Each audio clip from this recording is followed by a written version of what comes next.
Shelby Oaks is a 2025 horror film written and directed by Chris Duckman. A woman's desperate search for her long-lost sister falls into obsession upon realizing that the imaginary demon from their childhood may have been real. I've been a fan of Chris Duckman since 2014. That's the year I first discovered his movie reviews. I can't recall what was the first review I saw of his, but his YouTube career made me want to talk about movies on my own YouTube channel.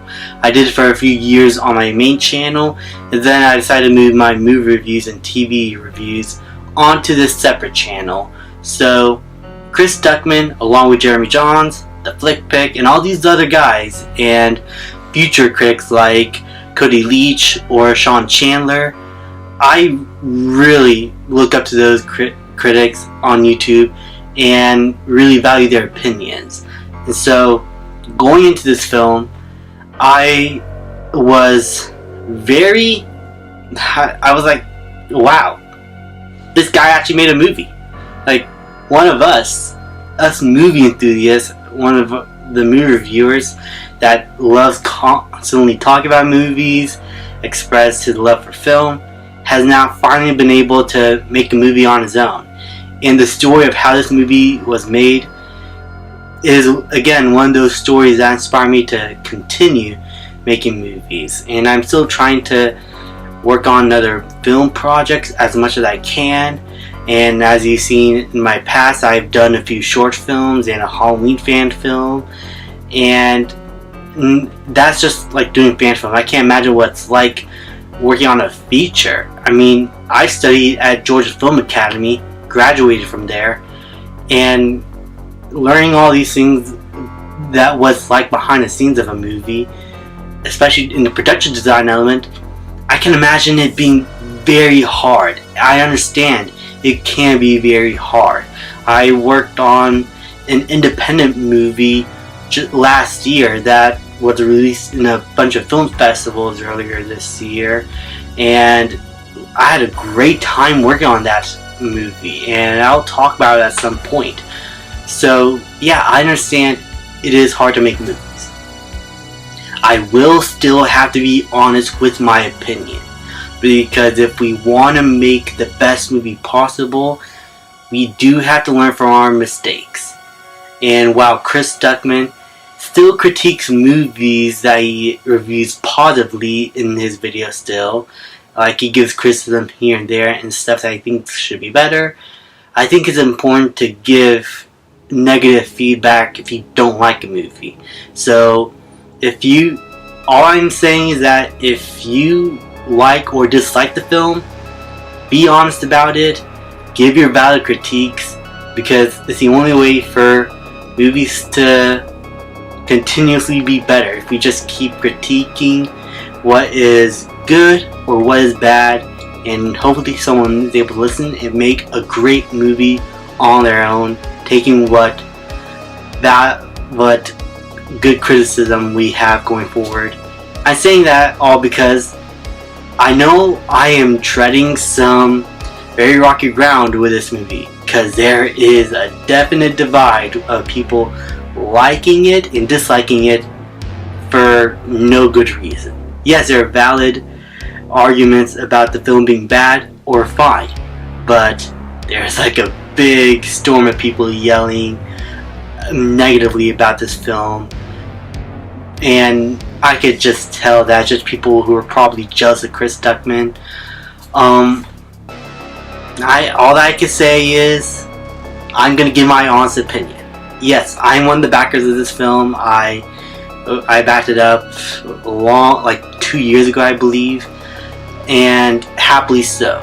But I am going to give my honest thoughts right now. Overall, Shelby Oaks is a fine movie. I think it worked pretty well for the first 2 acts, but kind of devolved into a bit of a mess in the 3rd act. The first act of the film is documentary-like and gets us to know the story from our main character's point of view as she recounts her story with her sister in their childhood, and we get to see other perspectives, like from some cops and from some locals, and we are almost like we're watching a documentary.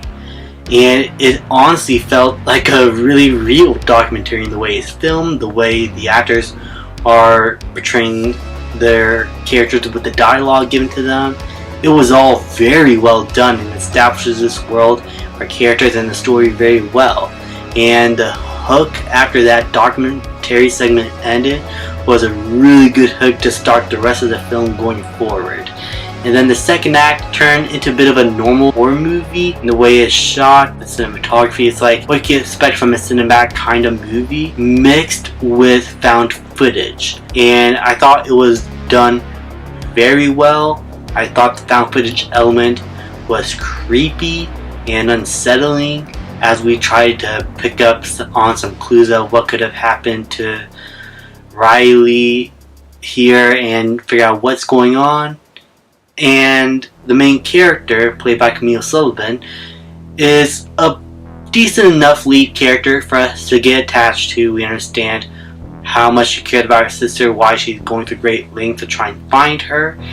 And overall, you do care for her, and Camille is giving a really great performance here and is definitely the best aspect of this film. And as I said before, because the film also takes a cinematic approach as well with the stop motion, found footage part, there is a great amount of shots here that proves that director Chris Stuckman here is capable of giving some really creepy and eerie atmospheric shots of prisons, of the woods, and the way he lights these scenes and how he establishes his characters in one position to another. How he develops jump scares here were done effectively and not cheaply. Like the jump scares here actually got me and stalled me and had a purpose of the story. Overall, I thought in terms of the horror and presentation of the film, it was done very well. Even in the messy third act, the presentation, the cinematic quality of the film, the directing was done fairly well. And the payoff and gruesome, grisly ending that it portrays with this film, I'm not going to spoil what happens, but while I do have problems with it, presentation wise, it was done fairly well and really did shock me in a way. But now we're going on to my negatives of the film, is that the film is not that great in the writing department. I don't think it is the worst written film ever. There are some weird decision making that, while did not take me out of the film at the moment, when you think about it, you're like, why didn't this person come with Riley?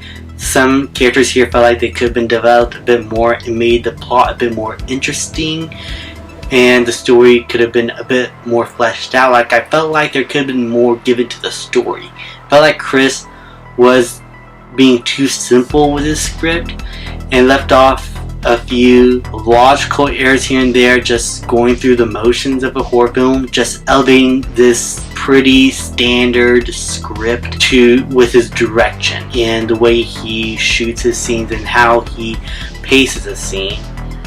I think just elevated what was done in the script, but still it was very simple, predictable, and it did not really shock me in a way. I feel like if this movie really wanted to get to me, it had to do something that would really feel fucked up and scary. And thankfully the ending did that a little bit, but how we got to that point did feel pretty rushed, though. Even if you do understand certain elements that we do get to that point, it still feels like there could have been a bit more build up to what happens in that ending, because it feels like the movie just wanted a surprise ending that shocks its audience but leaves you with more questions than answers in a negative way, and you're just sitting there wondering, what was that? What was that all about? And it just did not feel as fulfilling as I hoped it would be.